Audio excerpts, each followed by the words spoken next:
il y a un sujet qui revient assez souvent quand même, c'est mais comment vous faites vous les gars, quand les gens nous voient au resto ou autre, putain vous pouvez manger tout ça là, c'est incroyable et tout, c'est un truc de dingue. Et ouais, c'est parce qu'on a un métabolisme relativement élevé.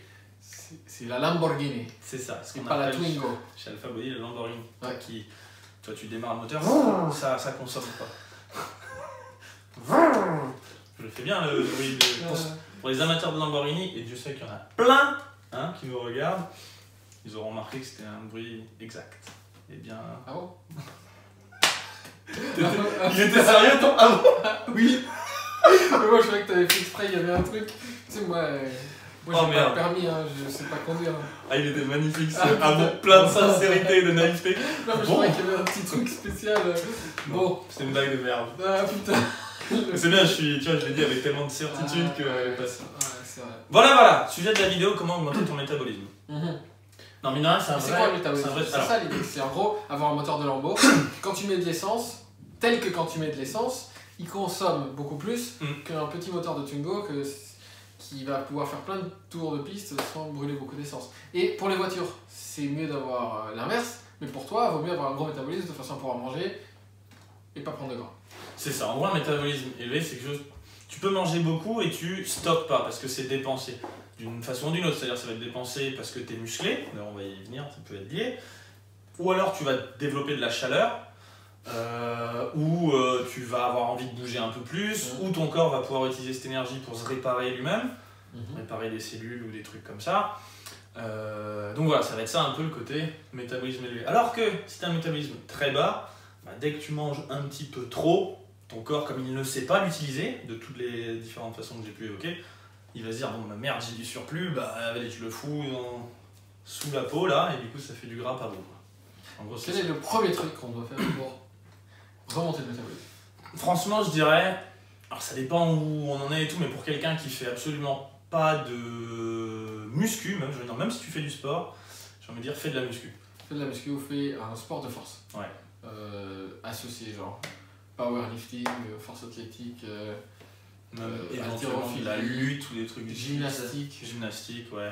Et tous les sports qui ont un effort vraiment en force, c'est-à-dire où tu sprint et tout. Ouais, où tu déplaces une charge élevée sur des efforts courts en temps. C'est-à-dire pas de la course à pied, pas un marathon, ça compte pas. Pas du vélo en longueur, tu peux faire des... les mecs qui ont des cuisses comme as, là, ça... Ouais, ça va. Ça même compte. si ça fait pas tout le corps, donc c'est un peu...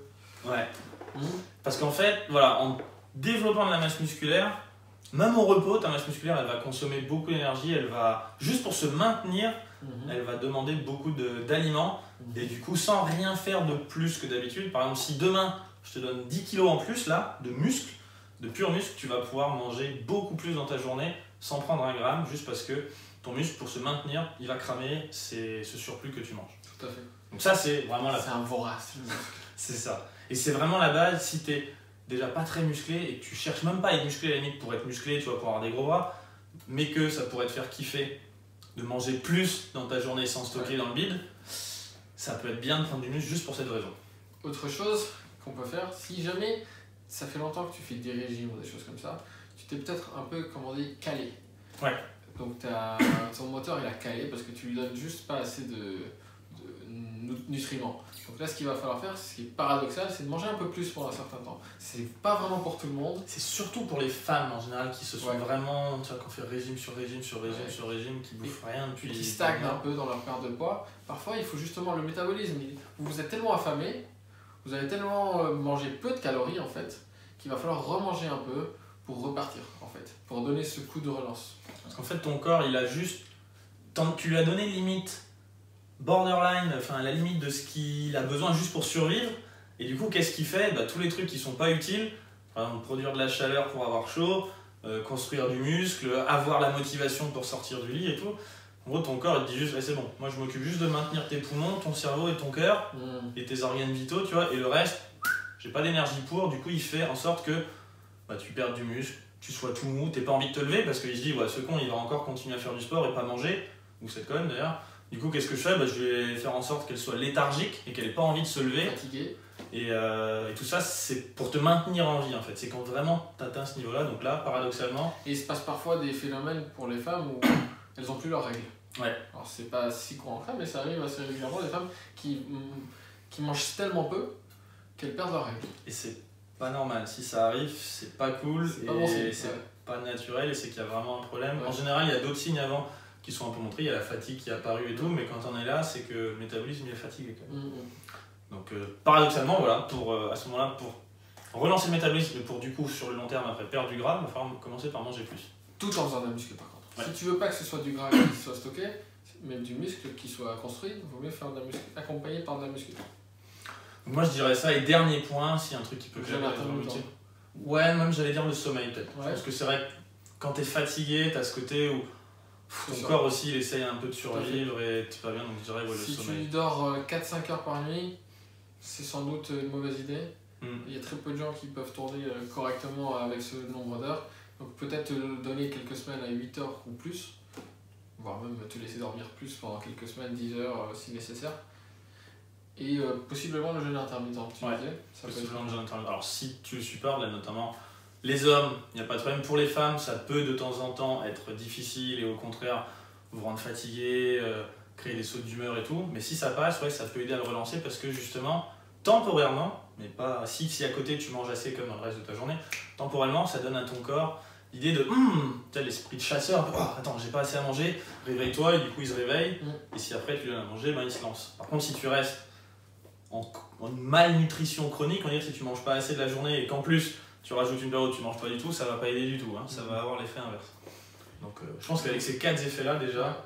Donc le jeûne intermittent c'est quoi en fait? C'est tu vas pas manger pendant une certaine période de la journée, par exemple le matin. Pour expliquer les trucs, Ouais, hein, parce je me que- suis dit, comme tout le monde le sait, Comme hein, tout le le monde le jeûne Donc intermittent. ceux qui savent pas, le jeûne intermittent c'est quoi? Une période qui peut aller de 6 à 12 heures, tu ne manges pas, et après tu te laisses une fenêtre plus petite en fait où tu vas manger. Ça veut pas dire que tu manges moins en tout. Tu peux manger plus pendant ces 2 repas là, mais en fait si tu fais le jeûne intermittent, ça veut dire qu'un nombre de calories égal par exemple, tu vas répartir tes repas sur une seule partie de la journée. Ce qui peut avoir certains effets bénéfiques sur le corps. Tout à fait. Alors, on vous invite à le tenter, Ouais. parce qu'on vous explique un peu plus en détail dans notre challenge nutrition comment le mettre en place dans votre vie de tous les jours, le jeûne intermittent. Donc, Si vous voulez faire le challenge nutrition, c'est pas ça. qui comporte une partie de jeûne intermittent, c'est pas le seul élément du challenge. Bien sûr. Il suffit pas de ça, mais faites-le, c'est gratuit et ça va vous plaire. Voilà. Des bisous. Des bisous. Si tu as aimé cette vidéo, n'oublie pas de t'abonner à la chaîne et ensuite de cliquer De mettre sur des petits pouces bleus aussi, ah ouais, des pouces. de liker les vidéos, Et puis le truc là, la petite cloche. la petite cloche, j'y arriverai jamais. Hein. Donc, like la vidéo, abonne-toi et Clique sur la cloche. Clique sur la cloche pour avoir les notifications. Et puis surtout participe à notre challenge de nutrition entièrement gratuit dans le lien dans la description.